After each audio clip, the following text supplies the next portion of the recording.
શિયાળામાં પુષ્કળ ઘી ખવાય એવી આપણે એક રીલ તો નાખી દીધી, પણ ઘી શા માટે આટલું બધું પાવરફુલ છે? ઘીના એવા તો કયા ગુણો છે કે એના પર એટલો બધો ભાર આપવામાં આવે છે? એની સંપૂર્ણ માહિતી આપણે આ વિડીયોમાં જોઈશું. અષ્ટાંગ હૃદય સંહિતાની અંદર ઘીના ગુણો, ઘીના ઉપયોગ, ઘી કોણે ખાવું જોઈએ, ઘીથી શું શું ફાયદા થાય, એની સંપૂર્ણ માહિતી આપેલી છે. આપણે આ વિડીયોની અંદર ઘીથી શું ફાયદા થાય, ઘી કોણે ખાવું જોઈએ, ઘી કોણે ન ખાવું જોઈએ, અને લાસ્ટમાં આપણે એક એવી વાત પણ કરવાની છે કે જે કન્ટ્રીઝની અંદર ઘી નથી ખવાતું ત્યાંના લોકો કેવા કેવા ભયંકર રોગોથી પીડિત થતા હોય છે. સૌપ્રથમ અષ્ટાંગ હૃદયની અંદર ઘીના ફાયદા વિશે વાત કરવામાં આવે તો એક સરસ મજાનો શ્લોક આપેલો છે, ધી સ્મૃતિ મેધા, એટલે કે ઘી છે એ તમારી બુદ્ધિ, સ્મરણ શક્તિ એટલે કે યાદ શક્તિ અને તમારી રીકોલિંગ પાવર કેપેસિટી, આ ત્રણેય વસ્તુ વધારે છે. તમારી બુદ્ધિ, તમારી યાદ શક્તિ અને તમારી રિકોલ કરવાની કેપેસિટી, ત્રણેય વસ્તુ વધારે છે. અગ્નિ બલ, ઘીને અગ્નિ વધારનારો કીધો છે. આયુર્વેદમાં અગ્નિ ઉપર એટલો બધો ભાર આપવામાં આવે છે, જો પાચક અગ્નિ સારી તો તમે રોગોથી બચી શકો ને લાંબુ જીવન જીવી શકો. માટે આ ઘી છે એ પાચન શક્તિ વધારનાર છે. બલમ, બળ એટલે શરીરમાં બે પ્રકારના બળ હોય, એક જે તમને રોગોથી બચાવે અને બીજું બળ છે તમારા સ્નાયુઓનું, શરીરની શક્તિ, તાકાત, એ બળ. ઘીથી બંને બળની અંદર વધારો થાય છે, તમારી ઇમ્યુનિટી પણ વધે છે અને તમારી સ્ટ્રેન્થ પણ વધે છે. આયુઃ, તમે લાંબુ આયુષ્ય જીવી શકો છો.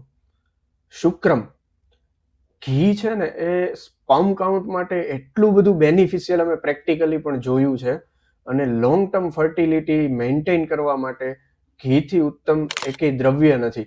ઘી અતિશય ફર્ટિલિટી માટે બેનિફિશિયલ છે, માટે એને શુક્ર માટે હિતકર એવું કીધું છે. ચક્ષુષ્ય, ઘી આંખને પણ બેનિફિટ આપે છે. કઈ રીતે? ઘી ઇન્ટરનલ મોઇશ્ચર ક્રિએટ કરે છે. ઇન્ટરનલ મોઇશ્ચર વડે આંખમાં બળતરા અને આંખને સૂકી પડવા દેતું નથી. આવી રીતે ઘી આંખની દ્રષ્ટિ પણ વધારે છે અને આંખની સૂકાપણું અને આંખની બળતરા પણ થવા દેતું નથી. આગળ ઘીને કર્મ સહસ્ત્રકૃત કીધું છે, મતલબ કે ઘી હજારો એવા બેનિફિટ કરે છે બોડી માટે કે જેનાથી આપણે પણ અજાણ છીએ અને આ સાયન્સ પણ અજાણ છે. માટે ઘીને અષ્ટાંગ હૃદયની અંદર કર્મ સહસ્ત્રકૃત એવું કીધું છે. હજુ એક ખૂબ જ સારામાં સારો બેનિફિટ એવો બતાવ્યો છે કે વયસ્થાપનમ પરમ, એટલે કે એન્ટી એજિંગ પ્રોપર્ટી. આજકાલ hero, heroine, celebrities anti ageing medicines આ છે તે છે બધું લેતા હોય છે, પણ ઘી છે એ વયસ્થાપનમ પરમ, મતલબ કે જેટલી એન્ટી એજિંગ મેડિસિન્સ કે બધું અવેલેબલ છે એમાં ઘી અને આમળા એ બે સૌથી શ્રેષ્ઠ છે. સ્પેસિફિકલી મેં મારી પ્રેક્ટિસમાં એવું પણ જોયું છે કે સ્કિનની અંદર ઘીનો અદ્ભુત ફાયદો થાય છે, ખૂબ જ બેનિફિશિયલ છે. જે લોકો લોંગ ટર્મથી ઘી લેતા હોય અથવા તો અમે જેને સજેસ્ટ કર્યું હોય એ લોકો થોડા દિવસ, મહિનો 2 મહિના ઘીનું રેગ્યુલર સેવન કરતા હોય, એના પછી એમની સ્કિનમાં શાઇનિંગ આવે છે, વાળ સારા થાય છે અને સ્કિનનો ટોન પણ ચેન્જ થતો હોય છે. માટે સ્કિન માટે પણ બહુ જ હેલ્પફુલ છે. ખાસ કરીને જેમની ડ્રાય સ્કિન રહી છે એમના માટે ઘી ખૂબ જ હેલ્પફુલ છે. આગળ જતા ઘીને સ્નેહોત્તમ કીધું છે, મતલબ કે આપણા શરીરમાં જે મોઇશ્ચર ક્રિએટ કરી શકે એવી વસ્તુને સ્નેહ કહેવાય. એમાં 4 વસ્તુ આવે: ઘી, તેલ, વસા અને મજા, જે ચિકાસવાળી વસ્તુ છે અને શરીરની અંદર સ્નેહ ઉત્પન્ન કરી શકનાર છે.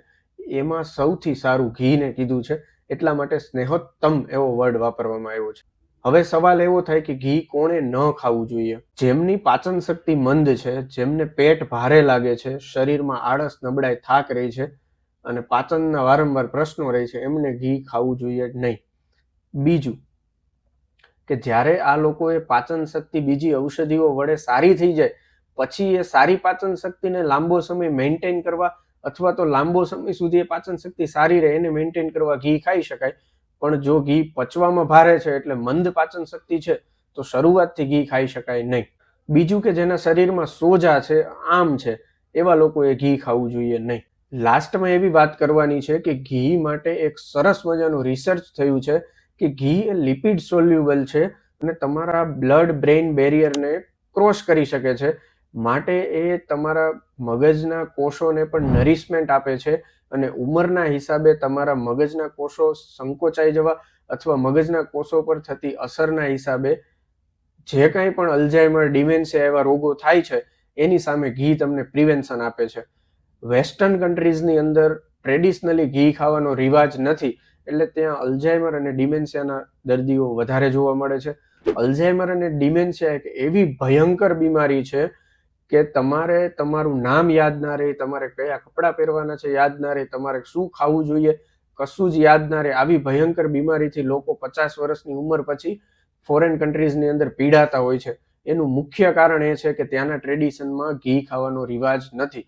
આપણા ટ્રેડિશનમાં ઘી ખાવાનો રિવાજ છે એટલા માટે કમ્પેરેટિવલી ત્યાંના કરતાં આપણા ઇન્ડિયાની અંદર આના કેસો ઓછા જોવા મળે છે.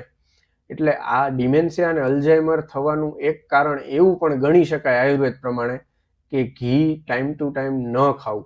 સ્વસ્થ રહો, આયુર્વેદમય રહો.